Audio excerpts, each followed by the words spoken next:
No. Breathless with disbelief, Lexi shook the stick again. Maybe it was broken. Maybe they'd sold her a test that had sat on the shelf for too long and it was now reading a false positive. Was that a thing? God, she hoped so.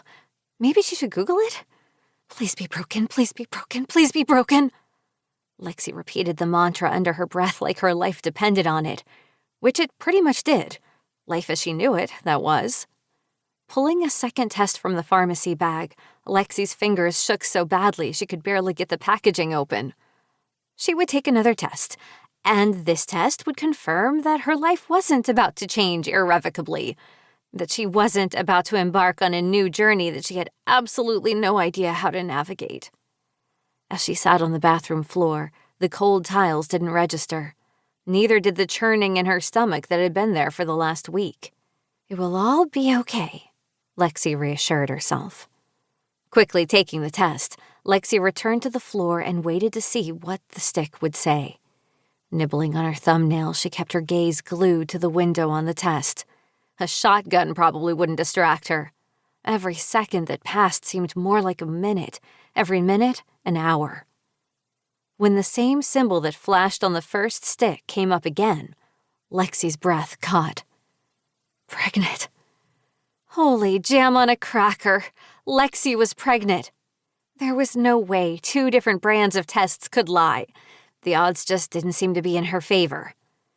Taking a few deep breaths, Lexi slid down the wall until she lay flat on the tiles. It was only a week ago that she'd been standing at work behind the marble protection reception desk with her friends, Evie and Shyla, laughing about nothing, when babies were brought up. That was the moment it had hit Lexi. Damn, she was beautiful. Even sick and pale, she was still the most beautiful woman he'd ever laid eyes on. The memory of the first time he'd seen her was still fresh in his mind. It had been like a sucker punch to his gut.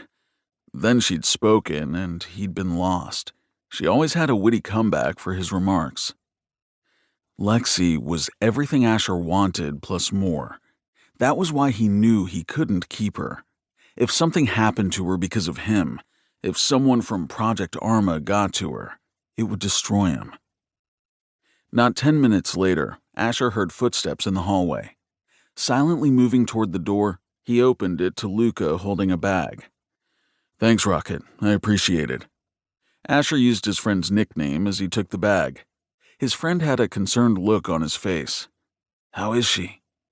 Weak and sick, not herself at all. Might be the flu. At least, Asher hoped it was nothing worse. An expression passed over Luca's face, like he was having the same thoughts as Asher. It wouldn't surprise him. Luca was perceptive. The whole team was. Lexi hadn't been herself lately, and calling in sick 2 days in a row was definitely out of character. Look after her, Luca said before retreating down the hall.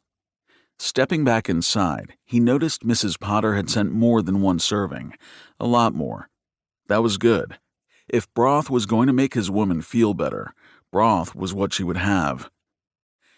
Asher stopped for a moment when he realized he'd referred to her as his woman. Well, she wasn't anyone else's. The very thought of any other man touching her sent him into a blind rage. But Christ, if he didn't claim the woman, eventually someone else would. To keep listening to this audiobook, I've left you a link in the description so you can do it, at no cost thanks to Audible's 30-day free trial.